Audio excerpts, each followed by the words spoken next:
स्वागत है आप सभी का एआर न्यूज इंडिया पर। मैं हूं आपके साथ आकिल रजा। बीते दिन से कुछ तस्वीरें सोशल मीडिया पर काफ़ी ज़्यादा वायरल हैं, या आपने बाखूबी पहले ही देख रखी होंगी। इन तस्वीरों को आप गौर से देखिए। मध्य प्रदेश के छतरपुर की ये तस्वीरें हैं। कांग्रेस नेता हाजी शहजाद की ये 5 करोड़ की आलीशान कोठी बताई जा रही है, जो कि अब ध्वस्त कर दी गई है। इस पर बुलडोजर चल गया है। सवाल ये नहीं है कि बुलडोजर चला है, क्योंकि ये कोई पहला मामला नहीं है। आए दिन लगातार घरों पर बुलडोजर चलता रहा है। इसकी शुरुआत उत्तर प्रदेश से भले ही हुई हो, लेकिन धीरे धीरे अब बाकी भी सरकारें जो हैं इस तरह के फैसले को अपनाने लगी हैं। और खास करके अगर आरोपी मुसलमान है तो फिर बुलडोजर को स्टार्ट होने में ज्यादा वक्त नहीं लगता है। जैसा हमने शुरुआत में कहा कि ये कोई पहला मामला नहीं है।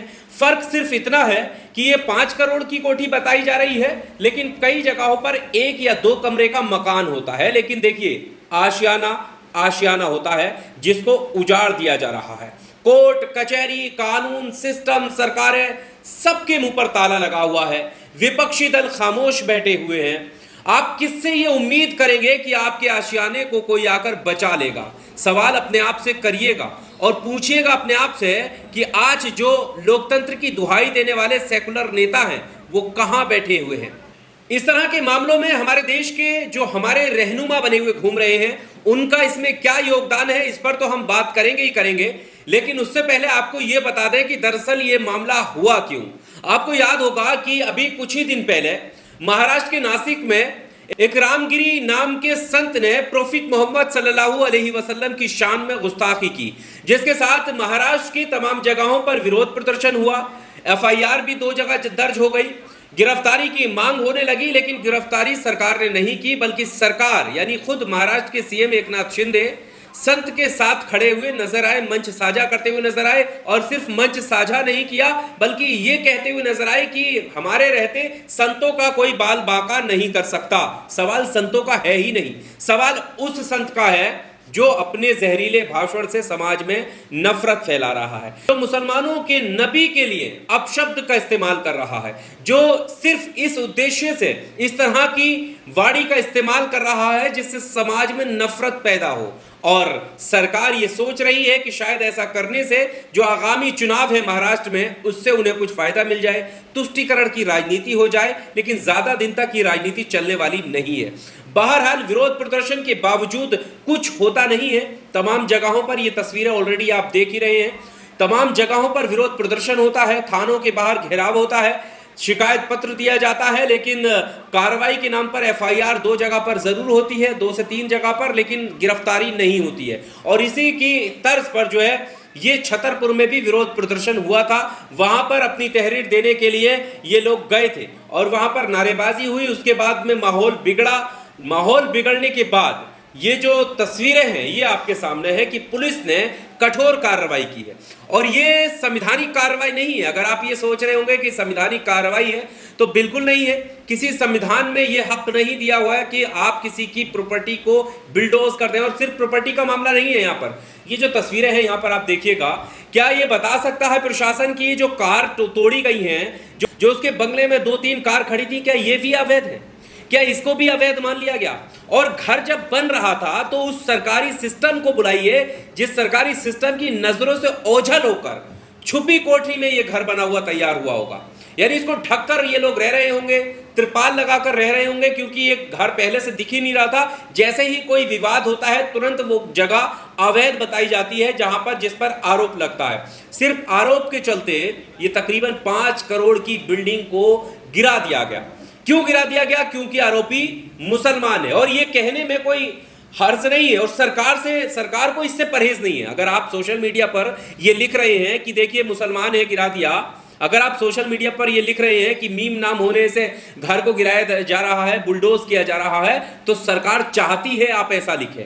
सरकार ऐसा चाहती है क्योंकि सरकार को यही तो दिखाना है कि मुसलमानों की चूड़ियां टाइट हैं, तभी तो उसे वोट मिलेगा। यानी तुष्टीकरण की राजनीति ये तो करके दिखाना है ना, इसीलिए तो सब कुछ हो रहा है। अब सवाल आता है उन लोगों पर जो ये कहते हैं कि देखिए मुट्ठी भर लोग हैं हमारे देश में जो नफरत फैलाते हैं, जो खुश होते हैं घर तोड़ने पर, जो किसी का आशियाना उजड़ने पर खुश हो जाते हैं। वो चंद मुट्ठी भर लोग हैं, हम भी मान लेते हैं वो मुट्ठी भर ही हैं। लेकिन सवाल उन लोगों से है जो इन मुट्ठी भर में नहीं आते, जो इस देश के बाशिंदे हैं, जो समाज सेवा में भरोसा रखते हैं, जो इंसानियत में भरोसा रखते हैं, जो भाईचारे में भरोसा रखते हैं, जो हिंदू मुस्लिम सिख ईसाई की बात करते हैं, साझी शहादत साझी विरासत की बात करते हैं। क्या वो बुलडोजर के आगे आकर खड़े नहीं हो सकते? क्या वो सुप्रीम कोर्ट नहीं जा सकते? क्या वो जिला अदालतों का दरवाजा नहीं खटखटा सकते? क्या वो अपने नेताओं को नहीं पकड़ सकते? क्या उन तंजीमों को नहीं पकड़ सकते जो समाज की बात करते हैं? कैसे आखिर बुलडोजर चला दिया जाता है? कैसे आखिर बिना किसी कानूनी प्रक्रिया के घरों को ढा दिया जा रहा है? कोई बोलने के लिए तैयार नहीं है। आप पकड़िएगा अपने आसपास उन लोगों को भी जो अपने आप को सेकुलर तो बताते हैं, आपके साथ शाम की चाय तो पीते हैं, लेकिन आपके साथ इस तरह की मुसीबत में खड़े हुए नजर नहीं आते, क्योंकि आप मुसलमान हैं। इसको आप याद रखिएगा। और सिर्फ सोशल मीडिया पर यह कह देना कि हम मुसलमान हैं इसलिए तोड़ा जा रहा है, हाँ तोड़ा जा रहा है क्योंकि आप मुसलमान हैं। क्या कर लोगे? करिएगा, आप समाज सेवा करिएगा, लोगों से सवाल पूछिएगा, अपने रहनुमाओं से सवाल पूछिएगा कि वो क्या कर रहे हैं, किसको आप चुनते हैं, किसको आप वोट करते हैं, कौन सी तंजीम को आप चंदा देते हैं। सभी का नाम इसमें शामिल है। वक्फ बोर्ड की कमेटी से लेकर मोहल्ले की कमेटी तक से सवाल पूछिए, और पूछिए उनसे कि आप उन संपत्तियों पर तो बात करते हैं, लेकिन मेरी निजी संपत्ति जो तोड़ी जा रही है, मेरा क्या गुनाह है? अगर कानून का बुलडोजर है तो सब पर चलना चाहिए, लेकिन यहां पर तो कानून नजर नहीं आता, यहां पर अदालतों का कोई फरमान नजर नहीं आता। आप समझ सकते हैं कि वैसे तो सभी के सामने ये वीडियो जा रही होंगी, लेकिन क्या पूरा देश खामोश हो जाएगा? मुसलमानों की बर्बादी पर जश्न मनाया जा रहा है। आखिर करना क्या चाहते हैं? और इन तस्वीरों को आप जब तक देखेंगे, देखते रहिएगा, क्योंकि कल एक और नई तस्वीर आपके सामने ऐसे ही आएगी। आज मैं इसलिए चुप हूं क्योंकि मेरे घर पर ये बुलडोजर नहीं पहुंचा, कल को मेरे घर पर भी बुलडोजर पहुंचेगा। सवाल कार्रवाई के विरोध का नहीं है, सवाल ये नहीं है कि पुलिस ऐसा काम क्यों कर रही है, सवाल यह है कि क्या पुलिस संविधान के हित में ये काम कर रही है?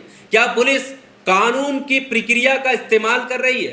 क्या पुलिस कोर्ट के फैसले का इंतजार कर रही है? बिल्कुल नहीं। ये जो सिस्टम है, ये सरकारी जो प्रशासन के लोग हैं, उन्होंने अपने हाथों में पकड़ लिया है। और निशाना किस पर है ये बार बार हम बता ही चुके हैं, और बताने में रखा ही क्या है, कोई छुपी बात नहीं है।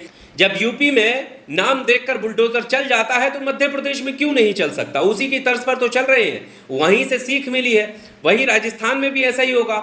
धीरे धीरे आप देखिएगा अब ये क्या होता है, क्योंकि आपको याद होगा कि अभी देखिए, अगर मुसलमान आरोपी है उत्तर प्रदेश में, अभी मोहित खान के घर पर बुलडोजर चला, लेकिन बनारस की बीएचयू की घटना आप भूल गए। 3 लोग, तीनों भारतीय जनता पार्टी से जुड़े हुए, तीनों के घर पर बुलडोजर नहीं चला, और आरोप एक ही है। अगर आप ये सोच रहे हो कि उसने चोरी की है और इसने कुछ और किया है, ऐसा बिल्कुल भी नहीं है। बहरहाल यहां पर बात करने का मतलब सिर्फ एक ही है कि आप अपने आप से सवाल पूछिए कि आप कहां पर खड़े हैं। यहां पर और लोग भी विरोध प्रदर्शन करते हैं, क्या किसी और का घर टूटा? आप देख सकते हैं कांवड़ यात्रा में कितने रिक्शाओं को तोड़ा गया, कितनी गाड़ियों को तोड़ा गया, कहां कहां पर हमले नहीं हुए, क्या किसी का घर बुलडोज हुआ? और तो छोड़ दीजिए, अभी बीते दिन ही SC/ST रिजर्वेशन को लेकर, जो रिजर्वेशन में वर्गीकरण का फैसला आया, उसको लेकर विरोध प्रदर्शन हुआ, कई जगहों पर हिंसा हुई। क्या किसी का घर तोड़ा? ये भी छोड़ दीजिए कि छतरपुर में ही पुलिस के साथ लाठीचार्ज भी हुआ, पत्थरबाजी भी हुई, कई दुकानों को निशाना भी बनाया गया। क्या किसी का घर तोड़ा? तो इसीलिए सवाल यह है कि आप किस जगह पर खड़े हैं। क्या आपने अपने वजूद को खो दिया है? क्या आप सरकारी महकमे से कानूनी लड़ाई नहीं लड़ सकते? क्या आपके साथ कोई भी खड़ा नहीं हो सकता? आपकी बर्बादी में आपके कंधे से कंधा मिलाकर एक भी व्यक्ति खड़ा नहीं हो सकता। मैं अपने समाज की बात ही नहीं कर रहा, मैं उन लोगों की बात कर रहा हूं यहां पर। अपने समाज के तंजीमों की, रहनुमाओं की तो सबसे बड़ी जिम्मेदारी है, लेकिन जिम्मेदारी उन लोगों की भी है जो अपने आप को सेकुलर कहते हैं, जो अपने आप को आपका भाई बताते हैं, अपने आप को उन नफरती चिंटुओं से अलग बताते हैं जो समाज में नफरत फैलाते हैं। क्या वो आपके साथ खड़े हैं? ये सवाल आप पूछिएगा। इस वीडियो में सिर्फ इतना ही। अगर आपको ये मेरे सवाल सही लगे हो तो वीडियो को ज़्यादा से ज़्यादा शेयर कीजिएगा, लाइक कीजिएगा और चैनल को सब्सक्राइब जरूर कीजिएगा। शुक्रिया।